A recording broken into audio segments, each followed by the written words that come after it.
இதுக்கு முன்னாடி உள்ள வீடியோஸில் நம்ம பிரம்ம சமாஜத்தை பற்றி படிச்சிருப்போம். இப்போ நம்ம படிக்க போகிறது வந்து பிரார்த்தனை சமாஜம். பிரார்த்தனை சமாஜம் வந்து எங்கே நிறுவப்பட்டது அப்படின்னா பாம்பேயில் நிறுவப்பட்டது. எந்த வருஷம் அப்படின்னா 1867ஆம் ஆண்டு. இந்த 1867ங்கிறத எப்படி ஞாபகம் வச்சல அப்படின்னா, இந்த பிரார்த்தனா இருக்குல்ல, இதனுடைய அந்த லெட்டர்ஸை கவுண்ட் பண்ணுங்கள். 1 2 3 4 5 6. அப்போ 6க்கு அடுத்து என்ன வரும் அப்படின்னா 7.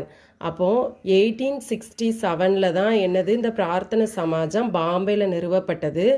இதை நிறுவியவர், இந்த சமாஜத்தை நிறுவியவர் யார் அப்படின்னா ஆத்மராவ் பாண்டரங். அவருடைய காலம் 1825 1898. இதற்கு ஒரு இப்போ மிகப்பெரிய ஒரு ரெண்டு உறுப்பினர்கள் இருந்திருக்காங்க. ஃபஸ்ட்டு பேர் வந்து என்ன அப்படின்னா ஆர்சி பண்டர்கர், இன்னொன்று நீதிபதி மகாதேவ் கோவிந்த் ரானடே அப்படிங்கிறவர் வந்து இந்த பிரார்த்தனை சமாஜத்தின் 2 உறுப்பினர்களாக இருந்திருக்காங்க.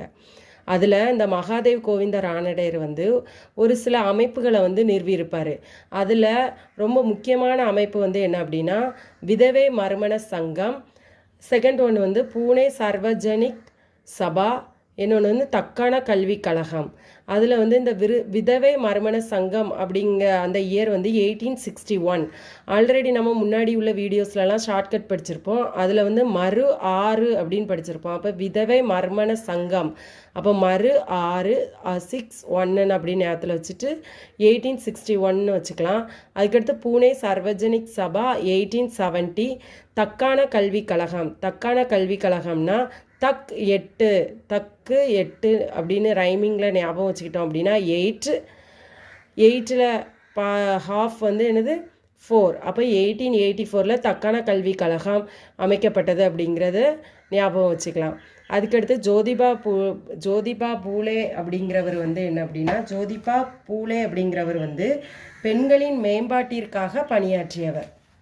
ஒடுக்கப்பட்ட பெண்களின் மேம்பாட்டிற்காக பணியாற்றியவர் தான் யார் அப்படின்னா ஜோதிபா பூலே.